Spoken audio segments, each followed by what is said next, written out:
Howdy folks, I'm Dancing Black Dash, dramatically dashing over dreary drones. I'm Amber. And here are more dreary drones for us to dash over.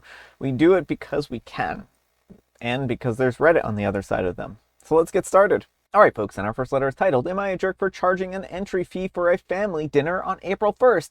Leading to my aunt thinking that it was an April Fool's joke. I'm a 26-year-old female, and I'm the go-to host for family dinners. And I usually enjoy it, but my aunt, a 55-year-old female, has a frustrating habit. She'll show up uninvited with extra guests like friends or random relatives without telling me. It's happened too many times, leaving me to stretch food and space on the spot. I've asked her nicely to give me a heads up, but she says family should be spontaneous and ignores me. With today being March 31st, I am hosting a family dinner tomorrow, April 1st, for my parents' anniversary. Knowing that my aunt will likely crash it with extras, I decided to try something new. Last week, I sent a group message saying that because hosting costs keep rising and guest lists keep growing, I'm asking each adult to chip in $10 to cover expenses. I figured that this was a fair way to handle it without pointing fingers. Well, tomorrow's the big day, but I can already picture it. My aunt will roll up with 3 unannounced friends. When I ask for the $10 contributions at the door, she'll probably laugh and say, "Oh, great April Fool's joke." I'll have to explain that it's not a prank and that it's about respecting and planning, especially since she keeps doing this. I'm betting that she'll get mad, call me stingy, and storm off, which has happened before when I've set boundaries. The family's already split. Some think that I should just let it slide since it's a special occasion and tomorrow's April Fool's Day might confuse things, while others think that I'm right to stand my ground. I'm worried that my aunt will spin it as me pulling a mean prank if she takes it the wrong way. Am I the jerk? All right, folks, what do you think? Not the jerk, but Opie, it's time to start setting boundaries with your aunt. What is the big deal if she storms off and sulks? Like, it sounds like you've been having this frustrating situation for a very long time, where the aunt keeps showing up, one, uninvited, and then bringing uninvited guests. It's okay to turn her away at the door. It's okay to say you're not invited. So whatever her reaction is when Opie did this, like, fine. If she sulks and leaves, that's fine. If they all pony up their $10, then I guess that's fine. But you're not in the wrong, and it is important to set boundaries with her. Yeah, I mean, it does seem like OP is being a little too worried about what the aunt thinks about them. And I mean, I think that shows that OP actually does care about their aunt. But the thing that really frustrates them more than anything is just that people are showing up unannounced. And the thing is, like, even if I think OP needs to think about this and frame this in a way, will the $10 fee solve the problem that you're having, right? And the problem that OP's having is that she's showing up unannounced. Even if she's not willing to give OP a heads up about coming or who she's bringing, what makes OP think that she's actually going to honor this $10 request type of thing too, right? So I think there's a deeper issue here that OP needs to actually work on, and that's, like you said, putting their foot down and turning them away at the door and saying, "I'm sorry, we don't have enough room, we don't have enough food for everyone. In the future, if you want to be, part of this celebration, you need to give me a heads up." So I think, again, like, yeah, she's probably going to read this as a mean-spirited prank, but it's not going to solve your problems no matter what. Right. Well, that's the thing, is at the end of the day, she has been abusing your kindness and taking advantage of you, and it seems like due to family pressure, you've just been letting it slide. That's going to happen indefinitely. You're never going to see an end unless you set boundaries with her. Well, that's the problem I have, is like, I don't feel like the $10 is going to change anything. It'll just be next time she'll show up and be like, "Oh, I forgot my wallet. I'll pay you back later," right? And then she'll never pay OP back. I just think that OP needs to turn them away at the door. Yeah, that's my thought exactly. But let me know what you folks think. So anyhow, take care and good luck. But folks, let's see what the Wheel of Judgment has to say. Wheel of Judgment, turn, turn, turn. Tell us the judgment that OP's earned. Everyone's in the wrong here. I don't know about that. Yeah, I mean, I think everyone but OP. I mean, I don't think OP's handling it in the best way, but I don't think OP's in the wrong. They're just too much of a people pleaser. And Discount Mithril says, I'm so torn on this. I don't think that you're the jerk for asking for help covering the unexpected expenses, but ask it in front of everyone to cover one person's dismissal of a basic request is a jerk move. Everyone's in the wrong. If your aunt's going to invite randos, make it awkward. Answer the door and say, "Oh, I'm so sorry, who is this?" Or, "Oh, I wasn't expecting extra people and I don't have the space for food to cover for everyone.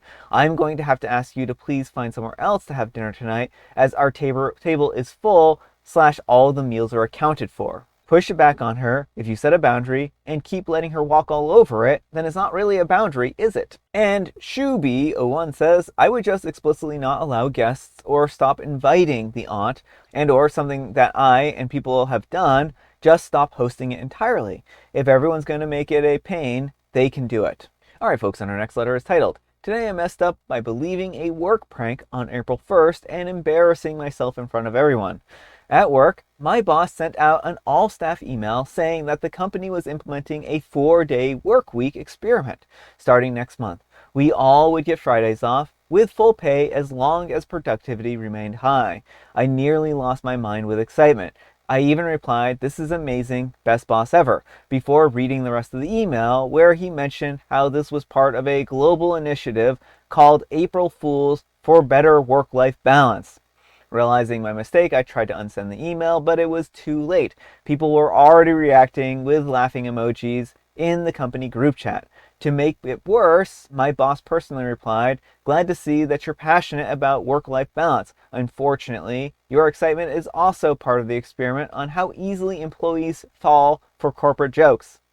But that wasn't even the worst part. Feeling like a fool, I went home and I told my roommate about it, and he tried to comfort me by saying, "Hey, at least you weren't like my friend who fell for that fake celebrity death hoax today." That's when I made my mess up, number 2. I immediately pulled out my phone and went, "Wait, who died?" He just stared at me and said, "Dude, that was the prank." So yeah, my entire day was one long chain of getting clowned on. Moral of the story, triple check everything on April 1st or trust no one. Except for Amber and me. You can trust Amber and me on April 1st. All right, folks, what do you think? I feel bad for Opie. I think the boss was very much a jerk here. Oh, and a bully. Yeah, like that is such an awful thing to do, to like dangle a reward in front of everyone's face. You know, something that people desperately need is work-life balance, and then be like, "Ha ha, just kidding, you're still working the same as always." Well, And sorry. I was gonna say, and then on top of that, to call Opie out in the chat in front of everyone. Yeah, I'm not exactly sure how that happened. I don't know if OP like replied to all or something. Yeah, I think it was some kind of reply all. And I think again, like OP could have actually played that up. I think. Unfortunately, it looked like people weren't going to let them play it up. OP could have just pretended and then like that was sarcasm. You're really not the best boss ever. And I think like that could have gone a long way. But I don't know. Like, why would you do this to your employees? Why would you prank them with something that would get their hopes up and everything like that, right? Well, exactly. It just feels really gross, and like the boss just feels like a scummy person. Like, oh, ha ha, I want to see if my employees will fall for this, thinking that they might actually have a good work-life balance for a change. And what's the like? April Fools is supposed to be kind of in good spirit, right? Yeah. You prank someone with a harmless, funny prank that you both can get a laugh out of in the end, right? Mm-hmm. Not something where you make someone feel like a complete idiot and denigrate them in front of a lot of people and stuff like that. I think that OP would be better just to find a different job if they can, because Yeah. none of these people at this job sound very nice. No, they don't sound nice at all. It just sounds like he's a bully who's going to punch down, and OP's coworkers are following his lead. Mm-hmm. So that just seems like a toxic environment, and I hope that OP can get out of that. Yeah, I agree. But let me know what you folks think. So anyhow, take care and good luck. And Lee Yeti says, the mess up was by your boss. 4-day work weeks have been trialed successfully, and better work-life balance is something that you should want for your staff, not think is a punchline. Second one though, how often do you look up gullible in the dictionary when you were a child? And Thunderbutt Express says, the joke is on the roommate because Val Kilmer died yesterday. Val Kilmer did die on April Fool's, so I mean, like... Yeah, I didn't hear about that one. And Dewey Girl says, I was reading that and went, wait, was that an April Fool's prank?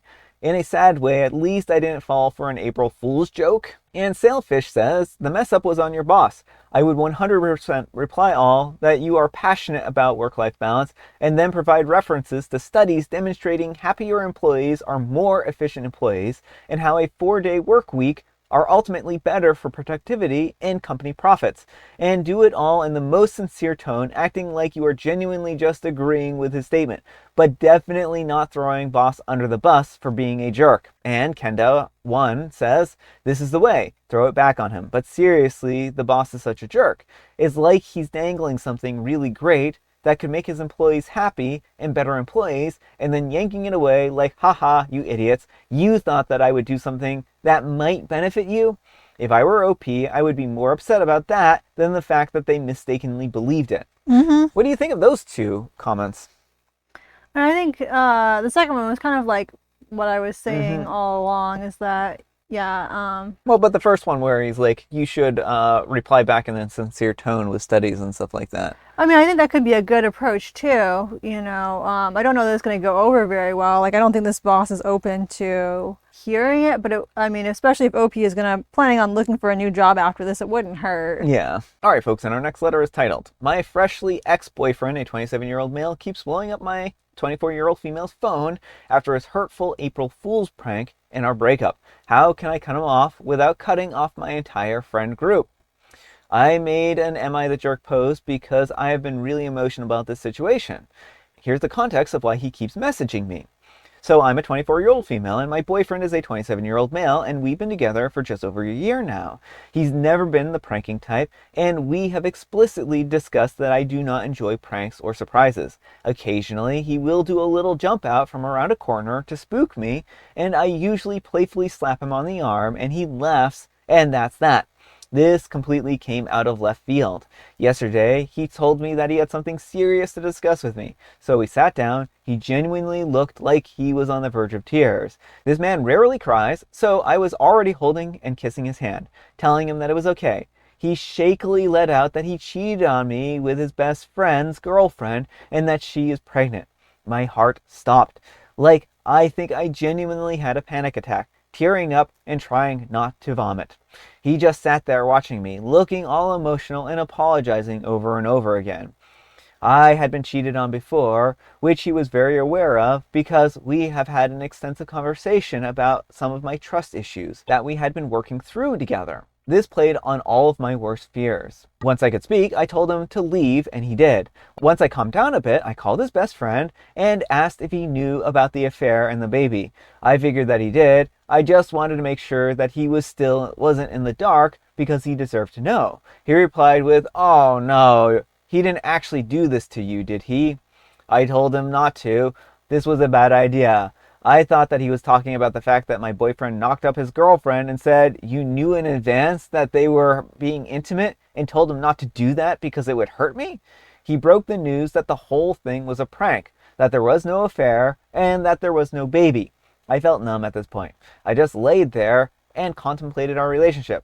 I couldn't believe that he would think to hurt me as an attempt at a joke. I still can't. I didn't contact him at all, and he didn't contact me. I was waiting for him to show up and tell me that it was a prank, and he never did, until about 6 p.m. He called me and told me to visit my backyard. He had set up a table and made it pretty, which really isn't his forte, and had a takeout Italian food waiting for me, and a sign that said April Fools in the back. For a second, I was relieved that he did something so sweet and found myself clinging to it, but I still felt hurt. He grinned and walked up to me, kissing me, saying that he couldn't believe that I fell for it and that he thought that I would know that it was a prank. I cut to the chase and I broke up with him. The whole day was just an emotional whiplash and I felt toyed with. I said that I didn't know if I could be in a relationship with someone who could lie to my face like that and think that it was funny. He said that it was funny and that he was sorry if I didn't get it. I just have been so overwhelmed and so emotional over this, and I want to know if I'm overreacting or not.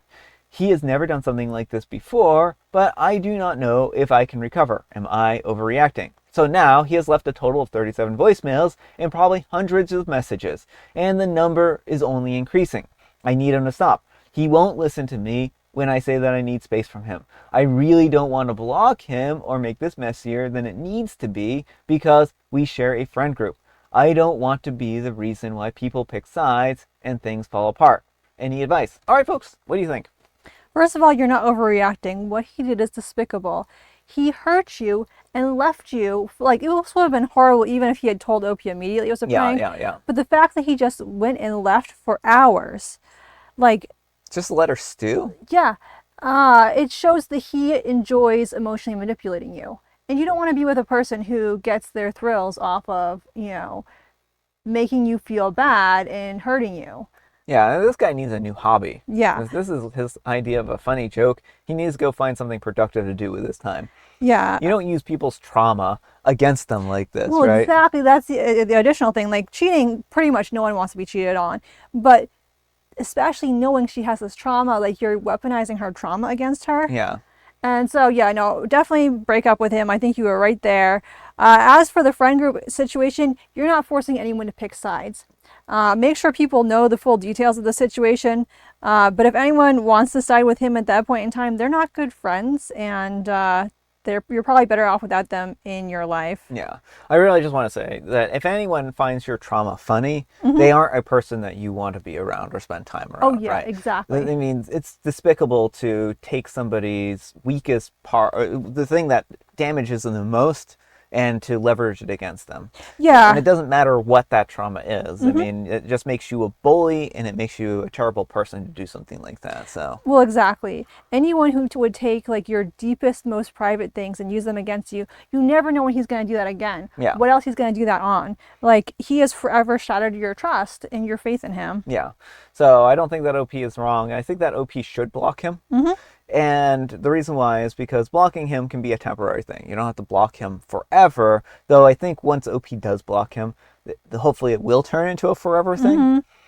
And as for whether OP would be blowing up the friends group or not, or making people forced to choose sides, I mean, I guarantee that a lot of people are going to probably pick OP's side over the exes. I would hope. And the ones who don't, you really don't want to be around anyways, right? Because they're the people who think, again, like, you're overreacting for this, which is something that is not an overreaction in the slightest.